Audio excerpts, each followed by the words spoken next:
पृथ्वी के महासागर nuclear bomb की भट्टी बन रहे हैं। हालात ये है कि समंदर हर सेकेंड 5 परमाणु बमों के धमाकों जितनी गर्मी निगल रहे हैं।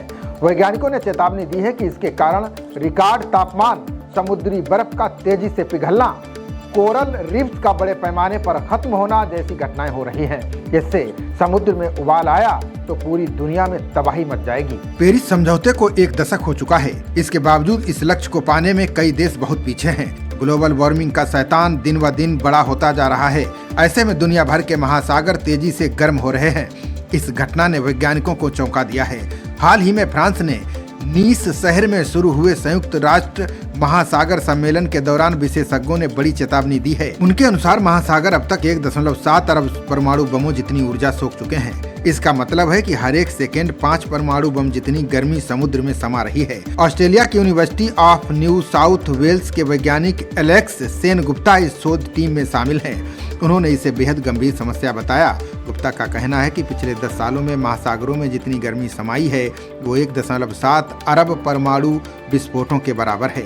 इसे अगर सेकेंडों में बांटा जाए तो हर सेकेंड 5 एटमी धमाकों जितनी गर्मी उत्सर्जित होकर महासागरों में समा रही है। 2024 की शुरुआत से ही समुद्र के सतह तापमान ने नए रिकॉर्ड बनाए हैं। वैश्विक स्तर पर समुद्री बर्फ अब तक के सबसे निचले स्तर पर पहुंच चुकी है। वैज्ञानिकों का कहना है कि दुनिया भर के 84% प्रबाल भित्तियों में ब्लीचिंग देखी गई, जो अब तक का सबसे बड़ा प्रबाल संकट है। यूके के मरीन बायोलॉजिकल एसोसिएशन की डॉक्टर कैथरीन ई स्मिथ भी शोध टीम में शामिल हैं। उन्होंने कहा कि बीते वर्षों में समुद्री गर्म हवाओं ने पूरी मछली अर्थव्यवस्था को हिला दिया है। एक के बाद एक फिशरीज ढहती जा रही है।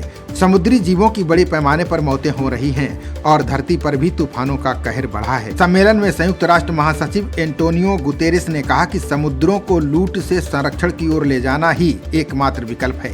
उन्होंने देशों से अपील की है कि वे केवल वादे न करें बल्कि ठोस नीतियों के जरिए समुद्री संरक्षण को लागू करें। बता दें कि इस साल ये सम्मेलन फ्रांस और कोस्टा रिका की संयुक्त मेजबानी में हुआ है। इसमें 100 से ज्यादा देशों ने भाग लिया है। फ्रांस के राष्ट्रपति इमैनुअल मैक्रों ने हाई सीज संधि को 2026 तक लागू करने की वकालत की है। साथ ही गहरे समुद्री खनन पर रोक की अपील दोहराई। रिसर्च सेंटर से जुड़ी डॉक्टर जेनिफर फ्रांसिस ने भी इस मामले में गहरी चिंता जताई है। उनका मानना है कि आर्कटिक क्षेत्र में गर्मियों के दौरान बर्फ की सतह अब आधे से भी कम रह गई है। उसका आयतन लगभग 3/4 घट चुका है। बर्फ की कमी से आर्कटिक रूट अब खुल गए हैं, जिससे जहाजों की आवाजाही आसान हो गई है, लेकिन इससे ईंधन रिसाव और जैविक असंतुलन का खतरा बढ़ गया है। सम्मेलन के अंत में नाइस ओशन एक्शन प्लान और एक राजनीतिक घोषणा पत्र जारी किया गया। इसका उद्देश्य महासागर संरक्षण और जलवायु परिवर्तन नीति के बीच बेहतर समन्वय स्थापित करना है। बैठक के बाद छोटे द्वीपीय देशों के प्रतिनिधियों, वैज्ञानिकों और सामाजिक संगठनों ने भी सख्त जलवायु नीति और उत्सर्जन में कटौती की अपील की है। खबरों का सिलसिला जारी रहेगा। देखते रहिए जनप्रवाद। नमस्कार।